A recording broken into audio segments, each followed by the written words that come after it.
Bonjour à tous, c'est Grégoire de Chiac au Miroir. Alors je sais bien, ça fait longtemps que je vous avais plus fait de vidéo.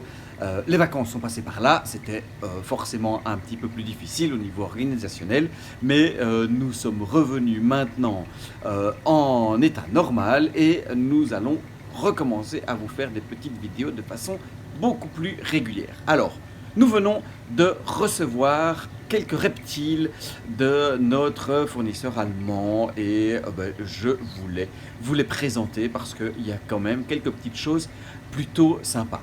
Alors, on va commencer tout de suite. Nous avons reçu quelques lézards que l'on appelle des 5. Alors ici, plus précisément, il s'agit du 5 à flanc rouge, le Moclus fernandi. C'est alors les 5, qu'est-ce que c'est? Les 5, ce sont rien à voir avec le chiffre, ça ne s'écrit pas du tout pareil. 5, ça s'écrit S-C-I-N-Q-U-E. Ça vient du grec skingus, qui désignait un petit skingos, pardon, qui désignait un petit lézard, et ça a été par la suite francisé en 5. C'est une grande famille de lézards, très grande famille de lézards, qui ont la plupart du temps une apparence un peu serpentiforme. Certains ont même carrément perdu leurs pattes. Ici, vous avez donc le Moclus fernandi. Il a, vous voyez, de petites pattes. Certains ont de toutes petites pattes vestigiales. Ils n'en servent presque plus.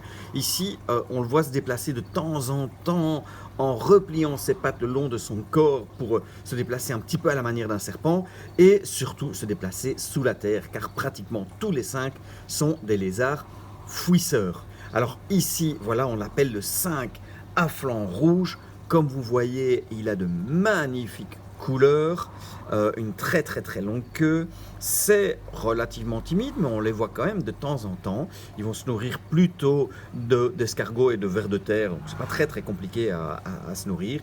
Il a une peau toute lisse et vraiment voilà de magnifiques couleurs flamboyantes. Ici, c'est donc le 5 à flanc rouge, le Moclus fernandi. Alors il y en a quelques-uns, on leur a préparé un beau petit terrarium. Il y en a plusieurs dans ce terrarium. La plupart sont déjà enfouis dans la terre. Voilà, ici, ça a une façon de se déplacer assez fascinante, justement.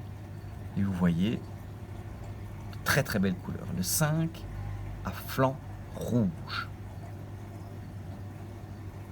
Alors ici, nous avons une autre espèce de 5, un 5 très particulier. Il est beaucoup moins lisse, comme vous pouvez le voir, que celui que je viens de vous montrer. Il s'agit du Tribolonotus gracilis, que l'on appelle également le 5 crocodile. Alors vous voyez, il est caractérisé par ses écailles redressées en triangle sur le dos et cette tête aussi triangulaire avec comme une espèce de collerette qui lui fait penser à un petit crocodile ou même plutôt à une espèce de petit dragon. Voilà, il fait un peu penser à Croque-Mou dans le dessin animé. Il lui manque plus que les ailes. Donc voilà, le Tribolonotus gracilis, un magnifique petit 5 également. Alors, c'est devenu maintenant pratiquement un classique au magasin. On a rentré également de nouveaux geckos léopards, le Blepharis macularius. Ce sont toujours des petites morphes, donc ce sont des sélections de différentes couleurs, puisqu'il en existe énormément chez cette espèce-là. Toujours de nouvelles que l'on vous propose.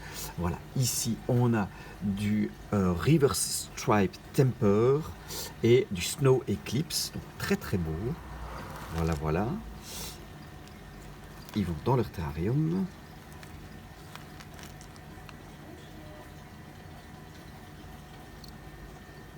Voilà, et alors nous avons ici d'autres coloris disponibles qui viennent de rentrer, qui rejoignent les autres.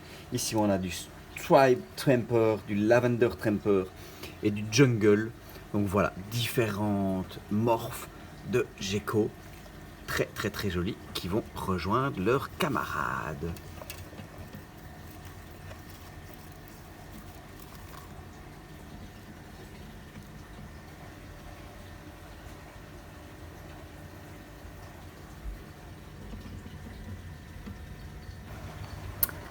Nous avons également rentré des agames barbus. Ben voilà, il y avait de la demande, vous en vouliez.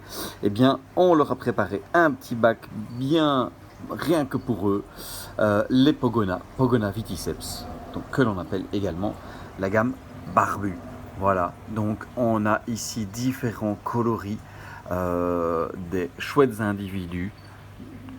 Lézard très très comique à la maintenance, hein, probablement le lézard le plus typique à la maintenance. Bon, grosse bête quand même, attention, hein, on a une cinquantaine de centimètres, mais c'est un look absolument terrible. Ça va courir après la nourriture, ça va reconnaître son maître, ça s'apprivoise pratiquement comme un chien, comme un chat. Voilà, c'est vraiment un véritable animal domestique. Et bien voilà, dorénavant, il y en aura de disponibles au magasin des Pogona Viticeps. Et nous avons à nouveau rentré de très jolies tortues à ventre rouge. Voilà, l'Hemidura subglobosa. Très très chouette tortue. Voilà, très originale. Ça devient presque un classique celle-là, mais elle est vraiment chouette, vraiment belle. Une des tortues les plus colorées qu'il y ait. Voilà, tortue de Nouvelle-Guinée et d'Australie, l'Hemidura subglobosa. Très très chouette. Voilà, il y en a une qui est ici. Et l'autre, très colorée, un petit peu plus petite.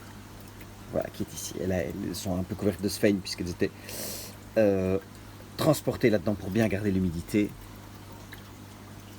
Hemidura subglobosa, tortue à ventre rouge. Et alors, deux autres espèces bien particulières, assez proches de l'Hemidura, ce sont les Elseia. Ici, c'est l'Elseia branderostri. Voilà, branderostri, une tortue exclusivement propre à la Nouvelle-Guinée, vous voyez, avec la carapace toute plate, très grande, très allongée.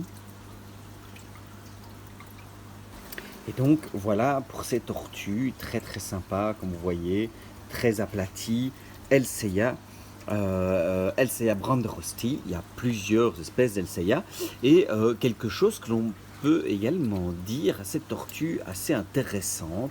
Vous voyez ici quand je la prends, cette tortue, comme celle d'avant, comme l'Hemidura subglobosa, eh bien elles font partie du groupe des Pleurodira. Alors les Pleurodira, qu'est-ce que ça veut dire?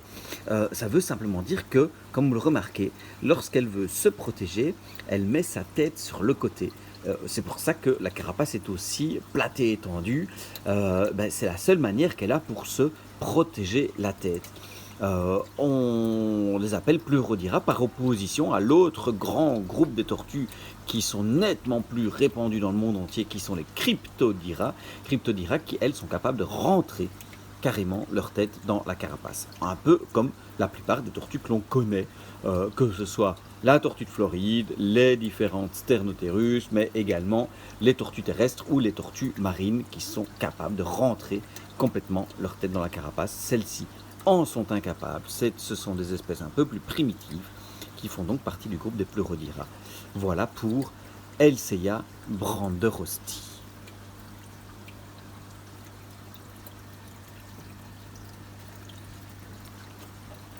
Et voilà pour notre petit arrivage de reptiles qui se développe de plus en plus.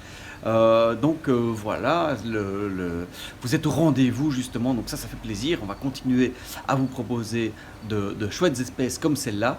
Et voilà, ça nous fait plaisir aussi. On est en train de modifier petit à petit le magasin pour pouvoir bien les accueillir comme il se doit. Voilà, bientôt une autre vidéo. On attend un nouvel arrivage de poissons incessamment sous peu et on vous fera cette fois un véritable unboxing. À très bientôt!